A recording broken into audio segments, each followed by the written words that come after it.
Bandiraɓe musidɓe eɗini garta e discours Ousmane Sonko taw noon koye ɗemgal men Pulaar. Caggal jettor mo Ousmane Sonko yetti ɓen ɓe gandanɗa hoorema ko kañumen woni politicien ji wonɓe opposant ɓe arnoɓe ƴewde ɗum ɓe dañani fartange yiide ɗum. O yetti ɓen ɓe gandanɗa hoorema ko militant ji makko. O yetti ɓen ɓe gandanɗa hoorema guilatini Ousmane Sonko nani tigi rigui e nder ɗeɗo caɗele ene woni e danger guila nden fewde joni jomumen ene duwo ene ñaago ene juula ngam Ousmane Sonko wawa ummade e nder ɗeɗo caɗele. Ousmane Sonko noon jettoro o ha nandi ɗum ɗon tan o yetti ɓen ɓe gandanɗa hoorema ko kañumen goni médecin ji bawɗi timde e dow makko ha mbawi wadde golle mumen, mbawi kadi tigi rigui ha joni safrudemo haw dañi fartange wawde darnude koyɗe e leydi e wiide Ousmane Sonko onon kala on jiiri guite mon nde tawno ko waɗi tuggude guila le 16 fewde joni Sénégal fof fawi hen yitere mum ngam président de la république Macky Sall e wondude e gouvernement mum koɓe pawi tigi rigui ha joni e dow keccam min e militant jam nden noon ɓe mbaɗonno eɓe cuuɗo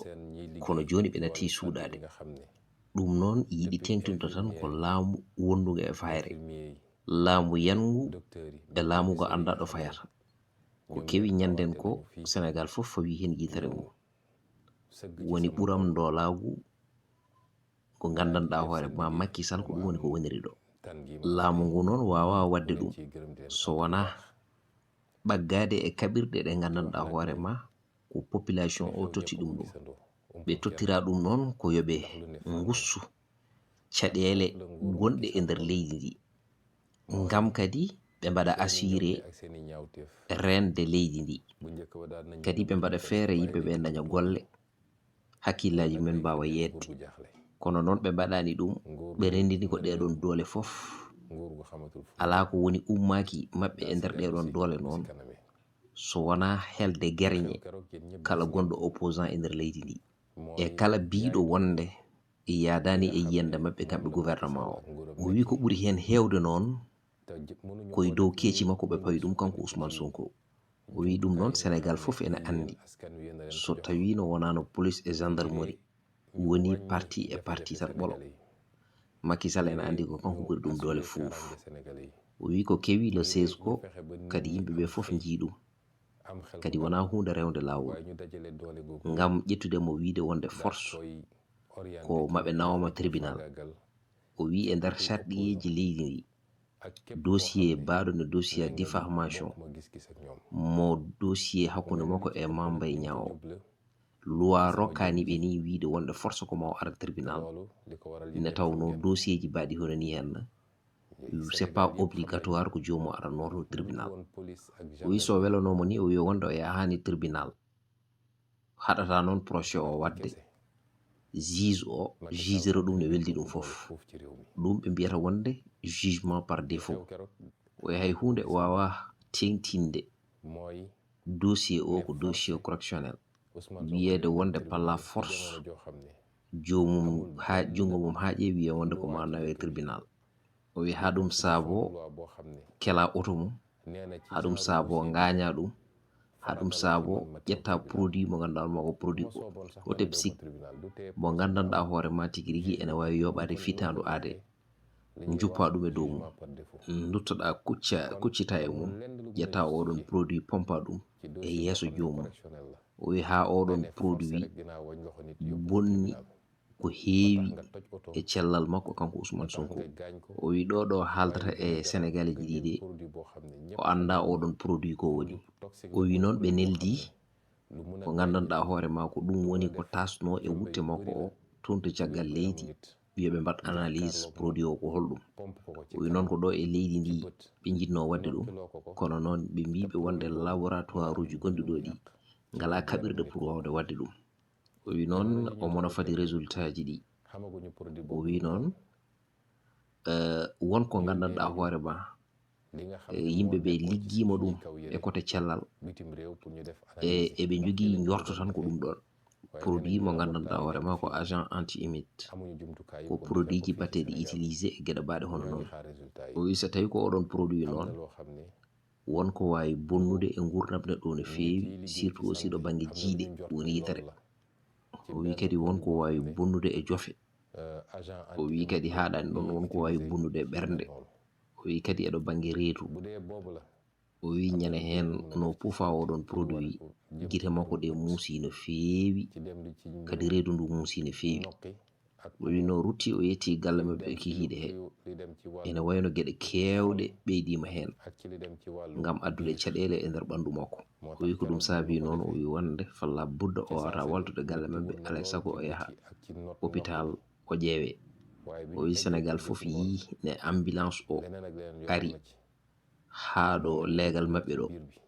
wi wonde en naata ene wayno dadiɓe ɓe koko cali ha joni ambulance o yetto e nder galle makko o wi wattidi ko ma avocat ji makko ngari naati e nder ambulance o gardi e ambulance o ko nden ambulance o wawi yettade e nder galle makko o wi ko ɗum saabi de kanko wonde o jaggi ko tentative d'assassinat voilà woni yidde warde neɗɗo o wi yidde warde mo ɗe noon ɗum wona gule e gouvernement mo Sénégal o wi omo fiɓi kay wona feere mabɓe wattidinde o wi omo yetta Allah guilo ari e nder clinique he ha joni o tawi ɗon yimɓe golloɓe ñelɓe kadi wawɓe gollal mumen wawɓe toppitade kadi dafal o wi kadi ɓen ɓe gandanɗa hoorema ko joguiɓe safara makko gummima ha e clinique aji mumen e cabinet aji mumen ngari tigui rigui wallide ɓen ngam cellal ɓandu makko kanko Ousmane Sonko o wi noon omo yettaɓe omo jarnaɓe no fewi o wi ko caɗele ɓandu makko ndu de saabino ha sénégalais ji ɗi hewɓe mbi wonde alay saago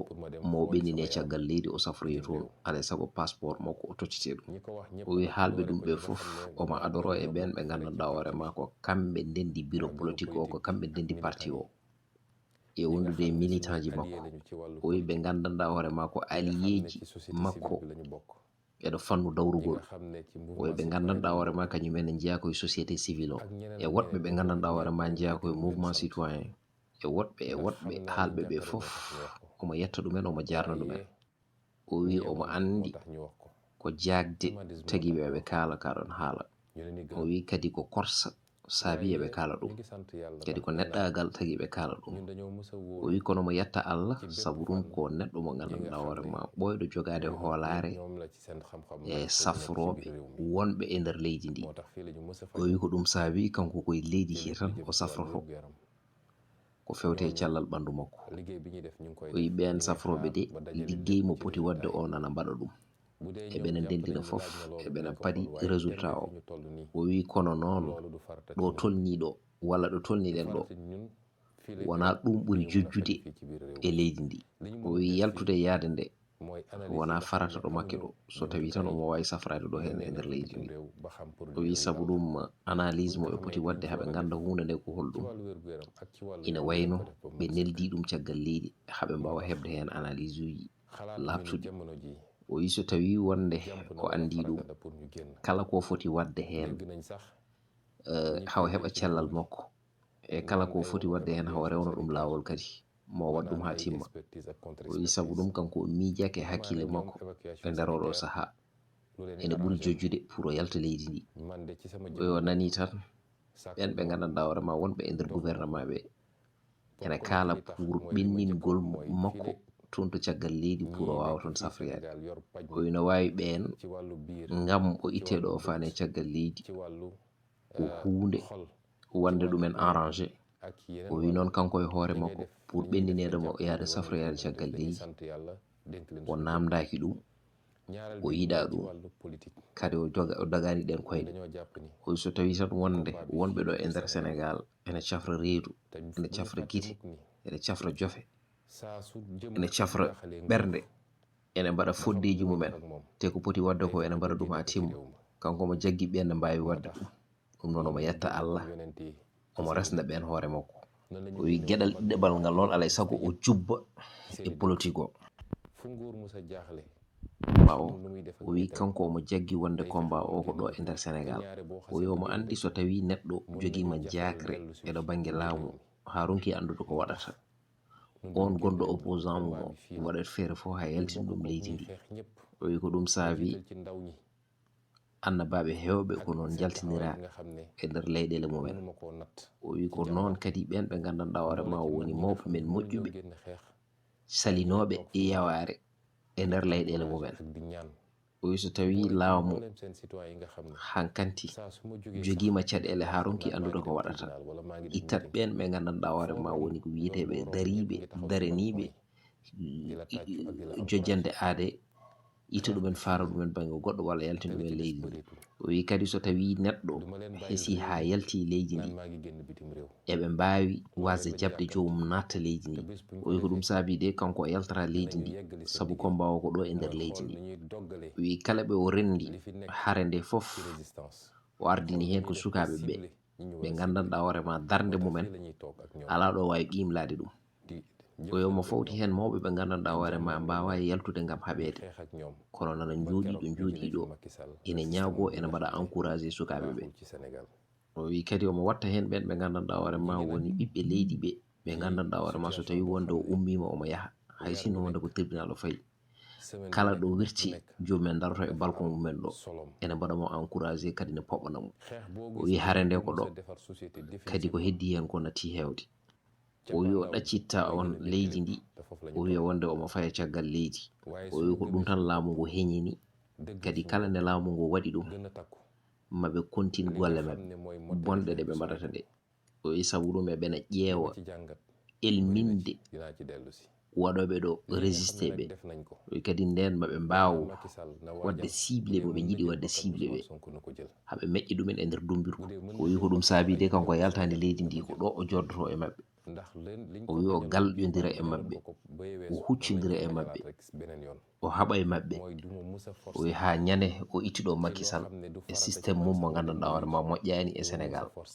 o wi eɗeni e situation mo gandanɗa hoorema lewru fof e yontere fof ene jogui jencuɗi o wi kala hare nde jiiɗa jogorde fewnude société définitivement fuɗɗode nde ɓurata musde te ko hen wona kono noon so tawi wonde en tiiɗama koye men en darima en tiiɗi en cuusi o wi ko timmitinta hare nde ko waɗɗani hankanti natti hewde sabu ɗum yiyande nde o jogui hende ina heewi mo artu hen o wi ko gandanɗa hoorema Macky Sall waɗi ɗo o wi noon gouvernement o yoɓe par so tawi wonde eɓe mbawi ittude fitandu makko yoɓe par pour ittude fitandu makko nde tawno foof ene jaranimo hen o wi so tawi wonde Macky ene wawi warde million de sénégalais yo war ɗumen o wi koɓe calininoma guila adana ko ɓe calinimo ngol ɗo lawol ko ko ɗum woni koɓe calantoma lawol gongol ko surtout wonde ko projet graw o wi wonde o jaɓata mukk gouvernement o ene force mo ko gandanɗa hoorema ni ɓurani jojjude kanko yaha so welama o wawi joɗade galle makko jugé ngam kadi o forcede wonde lawol ngol ɗo rewata walla ko lawol ngol to rewata ko lawol belgol ko ɗon ɗum woni ko ƴettata o wi ko ɗum saabi Sénégal foof yo daro kamɓe foof ɓe ndenta ɓe para ngam hare arode nde ko heddi ko noon ko yidde tan jertinde e kadi yidde wallodirde e ɓen ɓe gandanɗa hoorema ko kañumen woni parɓe pour haɓede ɓe o wi goto foof ene haɓirte o wi ko adi yiide hen ko kewi diggante 16 ha joni walla hakkude 15 ha 16 ko population mo gandanɗa hoorema dariɗo dari tem ngam waddude garmi ngara e laamu mo gandanɗa hoorema ko laamu ngu rewani lawol kadi ko laamu ndolndolago kadi ko laamu yingu lorde yimɓe mum woni yimɓe leydi ɓe o wi kadi ko laamu yingu wadde imposé dictature o wi kala nde yimɓe noon pelliti darade tiiɗa koye mumen keƴani e gouvernement o wi sabu Macky wi no wonde ko wanno ɗo ko wattata. O wi kono noon omo jaggi wonde ko wanno ɗo ko ɓuri ɗum ɗon watti. O wi kadi wona hunde nde o gufnorto walla nde o yonni, sabu ko boni e nder leydi ndi ko ne heewi. O wi ko duppa e nder leydi ndi ko ene heewi. O wi ɗum fof ene wawno wasde wonde. O wi kono noon yimɓe leydi dariɓe wi wonde min jaɓata ko gandanɗa hoore ma wona caggal leydi ummingol ɗo lawol, ala koye nder leydi ndi ko ɓiɓɓe leydi ɓi kañumen dari yidde bonnude leydi ndi. O wi noon darnde ɓiɓɓe leydi tigi rigui ɗum heƴani e laamu. Omo yettaɓe e darnde mabɓe kamɓe waɗannoɓe seppuji ɓe. O wi kadi mo duwno ɓen ɓe gandanɗa hoore mako. Kadi ɗum noon waɗi koye laamu Macky Sall koreji mumen warde kadi omo wiya massa o wi en jii toon to Bignona seppuji bannuɗe toon hande ɗi. O wi e ɓen sukaɓe darinoɓe ngam wadde sabu jibini cukalel gotel joguino ko hayre. ɓen ɓe gandanɗa hoore ma kañumen woni dadiɓe ɓe ene jogui ferilaji mumen. Hen goto toɓɓi hen feril fiɗum e hoore ha yooɓi hen fitandu mum. O wi ɗum noon koko ɓeyditi e wargoji ɗi gouvernement o warno gila 2021 ha fewde joni e nder oɗum tuma, ha gouvernement Amérique waɗi hen rapport. Kamɓe kay ɓe gandi wonde ɗiɗon wargoji koye nder gouvernement mabɓe waɗi te ala warɓe ɗum ɗon sowona kamɓe. O wi ɗum noon so tawi rewani toon to CPI koye nder leydi hen on ko hen ñawete. O wi ɗum noon leeli yaawi Macky Sall kala no ummi e laamu ngu mo huccita e justice Sénégal ngam wargoji ɗi o wari eywa e kadi ko waɗatno e nder leydi ndi ko ɗum fof mo haalani yimɓeɓe hoɗo fawi ɗum. O wi omo ɓeyda hen ministére uji ɗi ƴettuɓe wonde yimɓeɓe ganduɗa hoore ma ko nerviji natodiri ɗumen e force de l'ordre o ɓe totta ha joni leɗɗe, ɓe totta jasiji, ɓe totta ferilaji, totta grenade uji ngam yo mbar population o walla yo mbar min ɗumen. O wi noon o wiya wonde sukaɓe ɓe yoɓe mbattu hakkillaji e koye mabɓe no fewi. O wi noon soɓe kawri e nerviji ɗiɗon eɓe gandi koɓe mbaddata e mumen, te kadi soɓe jii ɗumen yoɓe kuccidira e mumen hay batte wora ɓukul hen. O wi sabu ɗum hay goto tottata hoore mum ene waɗe sacrifié e amde belaɗe. O wiya massa ɓen gañiɓe ɓe, o wiya massa ɓen hande waɗaɓe e nder dumbirtuɓe. O wi omo wiyaɓe noon wona haydara sabu tajje ɓoggi kala ɗi jiiɗa ha heɓta hoore mum aɗa sago woɗat jomumen ndewi walla ne waɗi sacrifice uji ɗe namdi. O wi kanko noon Ousmane Sonko o wi wonde kala sacrifice garowo ko kanko ardoto hen. O wi sabu ɗum ene jaranimo foof, leydi ndi ala ko jarananimo, ene jaranimo fitandu makko ndu. O wi kono noon omo wiya leydi ndi so tawi ɓe mbaɗi rate rendez-vous oɗo ma satto tigui rigui ɓe keeɓa koye mabɓe no ɓe jiiɗiri ni. O wi ɗum tagui kala kaɓateɗo suka o ko kañum foti adade hen sabu ko avenir mum. O wi sabu aduna o fadani hay goto. O wi kadi an suka o a wawa hankkadi yaade Europe. O wi kadi leydi ndi eɗen jogui hen ko gandanɗa hoore ma so tawi rewnama lawol leydi ndi wonat leydi ndi ganduɗa hoore ma ɓurde alɗude e leyɗele.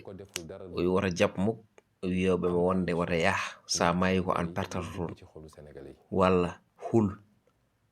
O wi woto jab mukk ɓen nanoɓe mo e ɗum ɗon. O wi sa jaaɓi ɗum ɗon ko avenir ma woni en jeu. O wi kadi so tawi en jaaɓi eɗen mbawi dañde kala ko jiɗɗen e nder leydi ndi. O wi an liggotoɗo aɗa wawi dañde ɗum, an transporteur o aɗa wawi dañde ɗum, an ndemowo aɗa wawi dañde ɗum. O wi goɗɗo e goɗɗo so limi on wawi limdude foof. O wi ko ɗum saabi de o yiyani holko tagui yimɓeɓe ne dutto caggal ko avancement rek. O wi gueɗel gonguel ngel enen foof eɗen gandi gila haare nde fuɗɗi fewde joni waɗaɓe hen sacrifié ne mbayno leydi. Holno foti yimɓe pitali mbasi hen pitali mumen, holno foti yimɓe gaña hen, holno foti yimɓe udda e dumbirdu. O wi est ce que enen eɗen jogui droit ruttade caggal. O wi est ce que ni eɓe jogui droit wadde calcul ɗo ɓe tolni ɗo. O wi wonde haare ɗo ɓuuri mettude ɗo ko ɗon victoire o ɓuri ɓallade. O wi ɗum hay diine ene jangini ɗum yimɓe. O wi des fois Allah ene fawa yimɓe nattu ha ƴeewa wonde est ce que ma ɗaccu walla est ce que ma jaggu hen tiiɗe, tawa noon victoire o ne ɓalli. O wi hare nde ko jangini ɓe ko de Macky Sall ala capacité ngam ne huccidiri e population o. O wi sabu Macky wino wonde ko kewno ko kewtata. O wi o yeehi o ƴeewoyi armée, o ƴeewoyi grenade uji o addi. O wi kadi Macky wi waɗi recruté alkati en woni dadiɓe. Kono on jii le 16 ko kewi e nder Sénégal hay fof ɗum holliri tan ko kewi ko waɗi ɓe dépensé. O wi no wanno e nder nokkuji kewɗi ɗi gandanɗa hoore ma alkati en ɓe jeyino ha ɗo gandanɗa hoore ma grenade uji men gasa halaɓe car grenade mo berli ni woni ko ngala. O wi ɗum yiɗi hollirde tan ko so tawi population o ɓeydi darde mum, so tawi no ko temedere ha joni yaltanno temedde joyo jalta. O wi ɗum kay ene tiiɗi mo wonde balɗe 3 balɗe 4 hare nde ma gasa laaɓa cerne tawnoma Macky Sall lugruɓe. O wi Macky Sall ma lugruɓe anda wonde jeeya Sénégal kadi o ronani ɗum tigui e jinnaɓe mum. O wi ko luɓonoɗo manda ko kalfinanoɗo manda kadi manda o gasi. O wi kadi Macky ala seng kay wiide wonde ina wara ɓen ɓe gandanɗa hoore ma mbiyanimo haydara ko kañumen dari darde mumen ha naati e nder ɓerɗe population o. O wi Macky fodde duuɓi ɗiɗi ene hulɓina population o. So wiyama wonde woodi ko kewi tan Macky Sall yaltina dadiɓe leydi ndi fof fawɗumen e beddaji beele yimɓeɓe ene kula ha sénégalais ji ɗi kula mbiya a ɗum de kam kala ko kala ɗo neɗɗo waɗi ɗo ko ganduɗa ma fotani wadde so renaki fitanu ko hen heddoto jomumen jogo kulhuli. Jomumen ne mbiya ƴeew ko jogui e drangoji, ƴeew ko jogui e char de combat. Kono noon ko kewi e nder oɗo semaine ko ɗum holliri wonde Macky Sall ala haydara. O wi wona hasard constitution o wi wonde doole e nder leydi jogui ɗum ko population o. O wi joni noon koye phase ɗiɗaɓo stratégie de la peur ɓe goni gouvernement o. O wi ɓe gandi ɓe ngala doole jokkude wiide wonde no waɗa contrôlé manifestation ngaji ɗi gandanɗa hoore ma taw koko filtodiri e nder Sénégal. O wi ko ɗum saabi noon laamu ngu joni watti wadde ko les arrestations préventives. O wi ɗum woni wadde ɓe feere fof haɓe ndumba ɓen ɓe gandanɗa hoore ma aussi ko joguiɓe responsabilité e nder leydi ndi taw noon ko heedɓe e ɗo banggue opposant ɓe kala mo ɓe gandi wonde wonani e mabɓe ɓe jagga ɗum ɓe mbaɗa ɗumen e nder dumbirdu. O wi ko ɗum woni arrestation ngaji ɗi jiiton ɗe ganduɗa hoore ma taw ko ciblé ɗi laamu ngu woni e dow majjum. O wi ko ɗum woni phase stratégie de la peur. Ɗum noon so tawi neɗɗo nani ɗum wiya a ɗum de sirani est ce que min mi jaggetaki joom deeƴa. Sonko wi bandiraɓe hulde innama aade koye yawade Allah jeeya. O wi neɗɗo fof ko Allah fese e mako falla budda ɗum yettere tan. O so tawi wonde Allah koko foti wonde ka maayo hayso koye dow daɗɗude ma mayat walla hayso wonde ka jantuɗa yaha e bedda mayat tan. O so tawi tan darde nde ko ngam yidde moƴƴitinde Sénégal ittude ɗe ɗiɗo samba boyuji. O wi ɗum ala ko neɗɗo foti hulde hen kadi neɗɗo fotani jogade hen arrière pensée foti tan ko haɓede ha heɓa hoore mum. O wi omo siftora ɓen ɓe gandanɗa hoore ma ko wonnoɓe sara mabɓe ene kaɓe comme haare nde ɓe kaɓete nde. Macky Sall noon tigui rigui ha joni ƴetti ɗumen ko kañum waɗi feere ha jomumen canki ɓe nana e nder dumbirdu. O wi ɗum de no foti sabade tan ɓe ngala droit ruttade caggal. Bandiraɓe musidɓe tedduɓe heeɗiɓe ko discours Ousmane Sonko wonno ɗum noon alay saago ɓe mbatten ɗum e ɗemgal pular ngal ne tawno won sohluɓe ɗum wonɓe nanata ɗemgal jolf. Ɗum noon haadi ko en wowɓe waɗande ɗum bandiraɓe ɓe alay saago mbaɗanen ɓe ɗum ɗum ko ɗum woni ko Sonko haali. Discours o noon waɗi ɗum ko clinique to. Sonko noon holliri wonde janggo inchallah koko ruttoto galle mum so foftima balɗe ɗiɗi koɓe artoɓe nder terrain he ɓe mbatta no woruno. Ɗum noon darde nde ala so wona Macky Sall ɓe waɗa ɗum limogé toon to gandanɗa hoore ma woni palais ɓe guitta ɗum toon ɓe guitta kadi laamu ngu e juuɗe mum ha laaɓa car nde tawno so tawi laamu ngu darima tan ene wayno ko heddi eɓe kefta laamu ngu ko natti hewde so tawi gouvernement o so tawi population o darima ko heddi eɓe kefta laamu ngu natti hewde ɗum noon guila mon seydi moon Didier Dou arnoɗo firen ɗon e faccirɗon déclaration Ousmane Sonko hannde bu kenn yaakaar ne justice dina ci àddu mukk ci àdduna Dame Mbodj ak keneen ak keneen ku déposé plainte justice du musa yëngatu ne day def enquête man mii di wax ak yéen rek am naa lu mat ñaari plainte yoo xam ne mi ngi ci table justice 2017 ak léegi amul benn boo xam ne mës nañu ubbi enquête te moo neem ku déposé plainte ne Ousmane Sonko rek ñu ne nañu gaaw ut fuñ ko jaaree ba tere ko nekk candidat di masaw Dame Mbodj bu baax di masaw it maître Clédor Ciré Ly nga xam ne mag la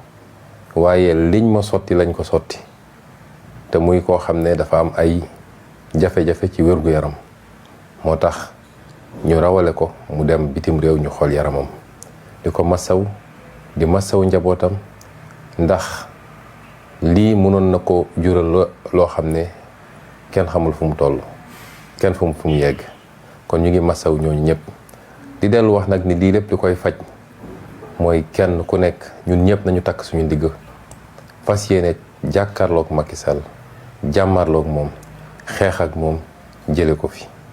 ci fan yi di ñëw ànd ak xeex bi ñi nga xam ne ñu ngi koy xeex muy xeexu terrain bi dina am yeneen xeetu xeex yoo xam ne dinañ ko andi ndax am na koo xam ne mënul génn ci mbedd mi xeex waaye am na yeneen xeetu xeex yi mu mën moo tax bañ doon andi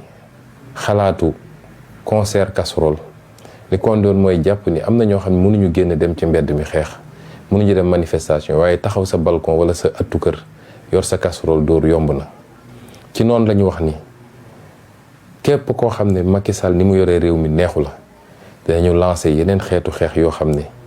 mun na jëm ci grève générale ñu fexe ba réew mi yëpp ne tekk tekkaaral ci ñaari fan benn fan ñaari fan ñetti fan kii nga xam ne yow sa magasin nga yor te d'accord ci ñu yoree seen réew mi am nga sañ-sañu tëj sa magasin ne ñaari fan yi duma ko ubbi